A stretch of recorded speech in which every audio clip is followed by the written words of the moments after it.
Hey everyone, and welcome to this deep dive. Today we're going to be looking at something pretty profound, the connection between self-awareness and the cosmos.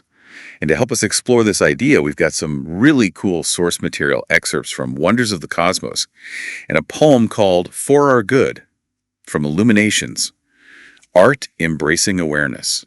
It's like a fascinating journey. It is. It really is. Wonders of the Cosmos jumps right into this idea from physicist David Bohm. He talked about the universe as undivided wholeness in flowing movement. I mean, when you really think about that, how everything is interconnected, it's kind of like this giant cosmic dance. Yeah, that's a powerful image for sure. And it really challenges how we usually think about the universe. Yeah. Like it's all separate, isolated objects. Yeah. But Bohm is saying that at a deeper level, it's all connected and constantly changing, like a giant flowing tapestry that we're all a part of. Right, exactly. And the text goes on to say that when we really grasp how the universe works, we're opening ourselves up to a sense of the divine. It's like by looking out into the cosmos, we're also looking inward into the depths of our own being.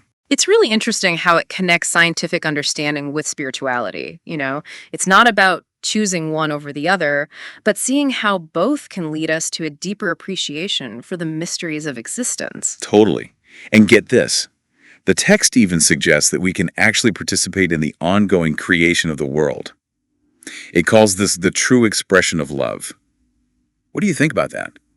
That we can actually participate in creation. It's a really profound thought, isn't it? The idea that we're not just watching the universe unfold, but we're actually playing a role in it. It makes you think about the possibility that our thoughts, our actions, even our very being contributes to how reality takes shape. Okay, so we're not just passengers.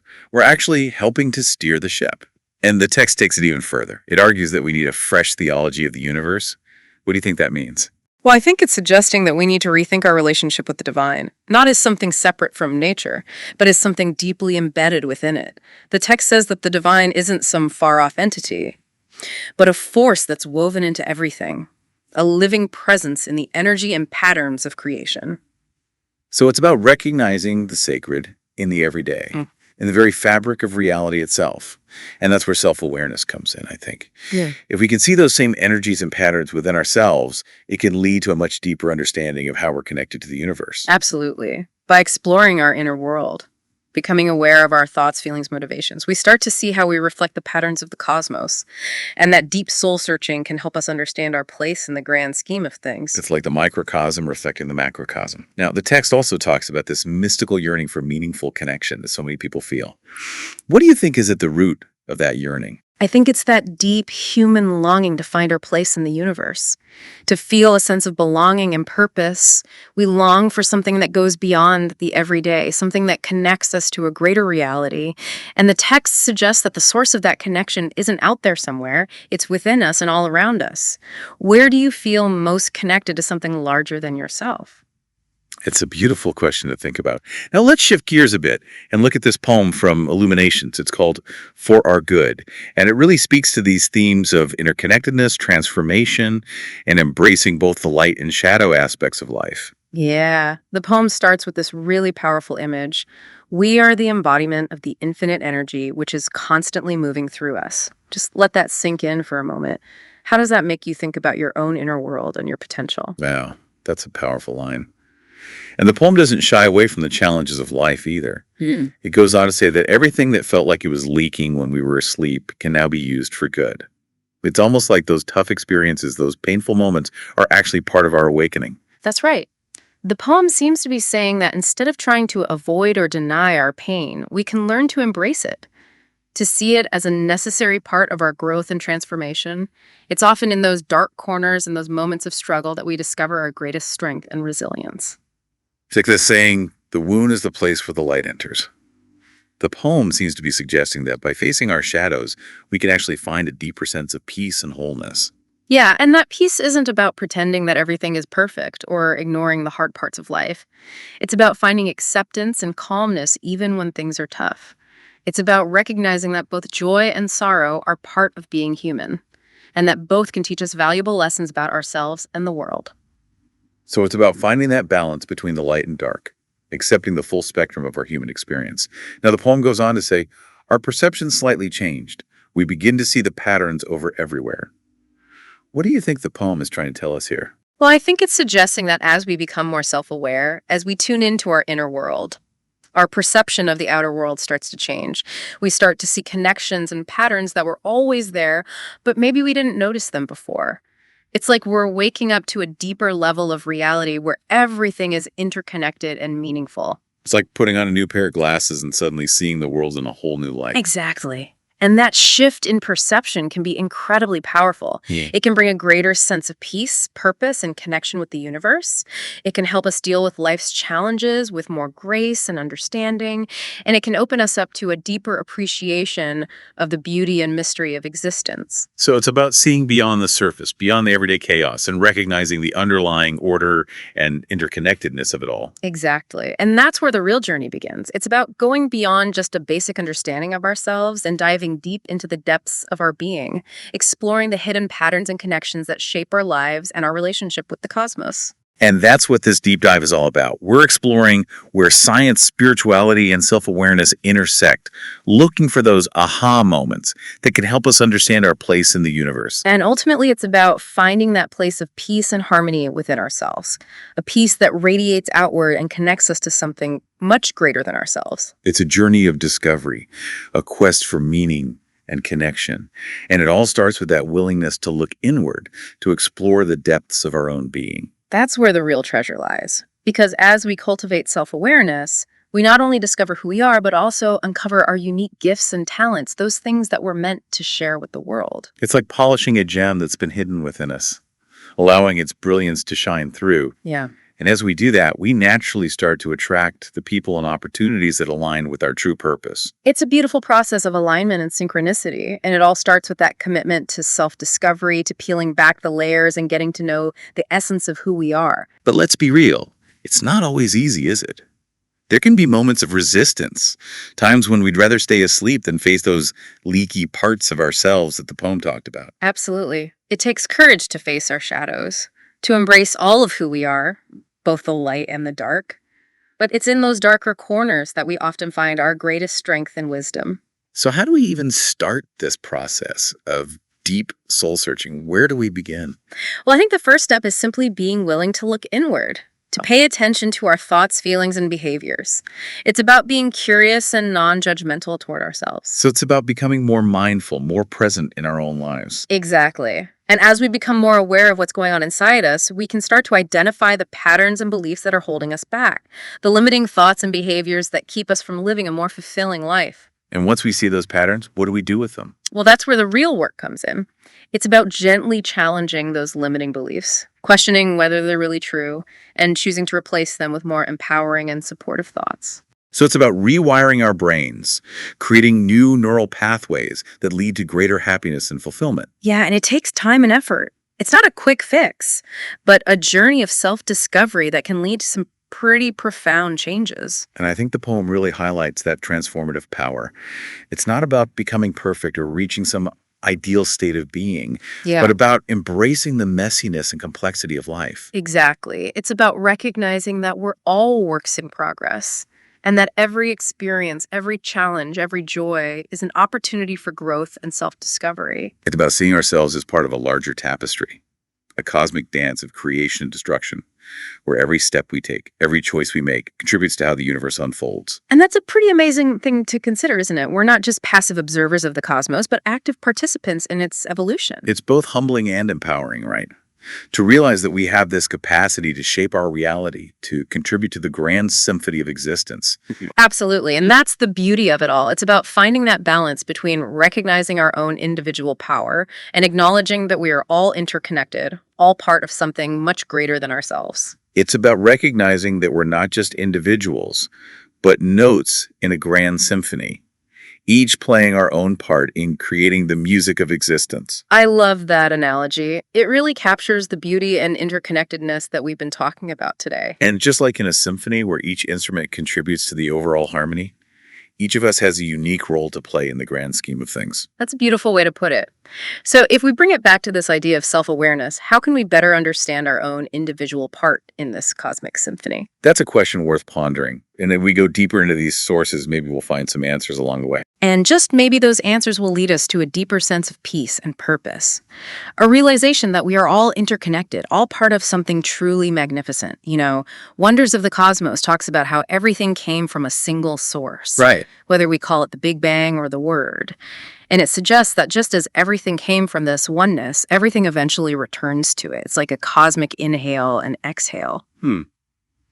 That makes me think about that line in the poem about everything that was leaking when we were asleep now being used for good. What if those challenging experiences, the things we try to push away, are actually essential parts of our journey back to that source of oneness? That's a really interesting connection. Maybe those leaky parts are like fragmented pieces of ourselves that we need to kind of reclaim and integrate in order to become whole again. Like we're putting together a puzzle, and each piece, even the ones that seem rough or don't fit quite right, is necessary to complete the picture. It reminds me of that Japanese art of kintsugi. Have you heard of that? Where they repair broken pottery with gold, so they actually highlight the cracks instead of hiding them. Oh, yeah, I love that. Maybe those leaky parts, those difficult experiences are actually the golden seams that make us stronger and more beautiful. That's a beautiful analogy. And it ties into that idea of transformation that's so central to the poem. It's not about becoming perfect or erasing our past, Right. but about embracing all of who we are, the light and the shadow, and allowing those experiences to shape us into something more resilient and whole. So it's not just about understanding our connection to the cosmos intellectually, but actually embodying that connection, Right. living it in our everyday lives. Exactly. It's about moving beyond just ideas and into experience. Taking those insights we get from self-awareness and applying them to how we navigate the world, how we relate to ourselves and others. It's about letting that sense of interconnectedness inform our thoughts, our actions, our very being. That makes me think about that idea of aligning with our inner harmony, something the text mentioned earlier. If the universe is this symphony of interconnectedness, maybe finding the inner harmony is like tuning our instrument so we can Yes. play our part beautifully. I love that. And just like an instrument needs to be tuned regularly, we need to cultivate that inner harmony all the time. It's not a one-time thing, but a practice, a way of life. And that practice involves facing those leaky parts, working through those challenges, Yeah. and constantly trying to become more aligned with our true selves. Exactly. And that's where the real growth happens, right? It's in those moments of discomfort of facing our shadows that we break through our limitations and discover a deeper level of strength and resilience. It's like we're shedding layers of conditioning, of limiting beliefs and patterns Yeah. to reveal the authentic self that's underneath. And that authentic self, that core essence of who we are, is where we find our true power and purpose.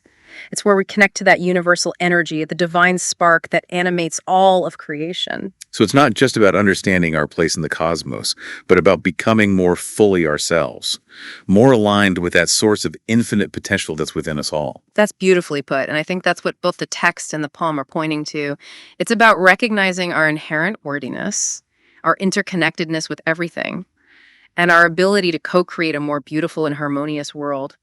It's like we're being invited to step into our full potential, to embrace the unique gifts and talents we have to offer, and to contribute our own verse to the grand symphony of the cosmos. What an empowering thought. It shifts our perspective from one of lack and limitation to one of abundance and possibility. It reminds us that we're not just small, insignificant beings lost in a vast universe, but powerful creators who can shape our reality and influence the world around us. And if we embrace that perspective, if we tap into that inner harmony and let our true selves shine, what kind of impact could we have? It's hard to even imagine the possibilities. Imagine a world where everyone is living from a place of self-awareness, where we celebrate our differences and recognize our interconnectedness. Imagine the creativity, the compassion, the love that could flow from that. It gives me chills just thinking about it. Yeah. So what's the key to unlocking this potential? How do we move from a state of separation and disharmony to one of unity and interconnectedness? Well, I think it starts with cultivating deep self-compassion. It's about recognizing that we're all on a journey and that we are all perfectly imperfect. It's about embracing our flaws and imperfections Yeah, as part of what makes us unique and beautiful. exactly. Letting go of the need to be perfect and accepting ourselves as we are, warts and all. And from that place of self-acceptance, I imagine it becomes easier to have that same compassion for others. Absolutely.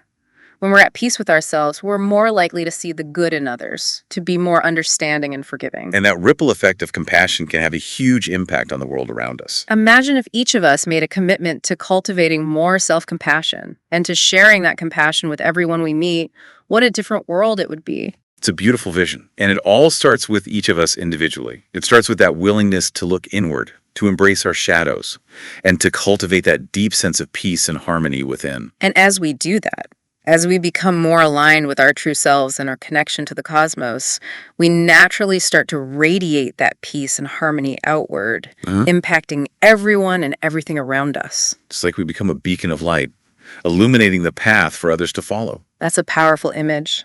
And it reminds us that even small acts of kindness, compassion, love can have a ripple effect that goes way beyond ourselves. And ultimately, it's about recognizing that we're all in this together. We're all interconnected, all part of the same grand symphony of existence. And when we embrace that truth, when we live from a place of unity and interconnectedness, we unlock a level of power and potential that is truly awe-inspiring. Wow. It really is amazing when you think about it. This whole deep dive has got me reflecting on those times in my life when I felt lost, Yeah. disconnected. Like I forgot that I was part of this bigger picture, this web of existence. Yeah. It's easy to lose sight of that connection when you're caught up in the day-to-day. But, those moments of feeling lost, they can actually be really powerful. They can push us to search for deeper meaning, to go on that journey of self-discovery that ultimately brings us back to who we really are. So it's like those tough times are actually invitations to wake up, to remember who we are and what we're here for. That's a great way to put it. Yeah. And that poem really speaks to that idea of awakening. That line, our perceptions slightly change. We begin to see the patterns over everywhere. It's like we're moving from a state of just going through the motions to a state of being truly aware, where we can actually see how everything is connected. And with that awareness comes a sense of responsibility, Yeah. right? If we really are all co-creating reality, then our thoughts, our actions, our very being matters. Absolutely. It's both empowering and humbling to realize that we have that much influence on the world around us. It's like we each have a paintbrush and the universe is our canvas. What kind of masterpiece do we want to create? And maybe that masterpiece isn't about doing something huge or heroic, but about those small, everyday acts of kindness and compassion and love. I think so. Sometimes the most profound impact comes from the simplest things. A smile, a listening ear, a helping hand. They may seem small, but they can create ripples that make the world a more beautiful and harmonious place. So what's the takeaway from all of this? What have we learned from exploring self-awareness and this idea of a cosmic symphony? Well, I think the most important thing is that we're not alone. We're part of something so much bigger than ourselves. A web of connection that stretches throughout the entire universe. And inside each of us, there's a divine spark, a source of infinite potential and creativity. And by cultivating self-awareness, by tuning into that inner harmony, we can tap into that potential and play our own unique part in this grand symphony of existence. It's about understanding that we're not just watching the cosmos unfold, but we're active participants in the story. It's about embracing the journey of self-discovery, facing our shadows with courage and compassion, and knowing that every experience, every challenge, every joy is a chance for growth and transformation. It's about finding that peace and harmony within ourselves, a peace that shines outward and connects us to something much greater than ourselves. And ultimately, it's about remembering who we truly are, divine beings, connected to all of creation and capable of shaping our reality and contributing to the evolution of consciousness itself. Wow, what an inspiring thought to end on. Thank you so much for joining us on this deep dive. We hope it's given you some new insights and inspired you to keep exploring this amazing connection between self-awareness and the symphony of the cosmos. And remember, the journey begins within. So take some time to listen to that inner voice, explore the depths of your being, and discover the unique music that you have to share with the world.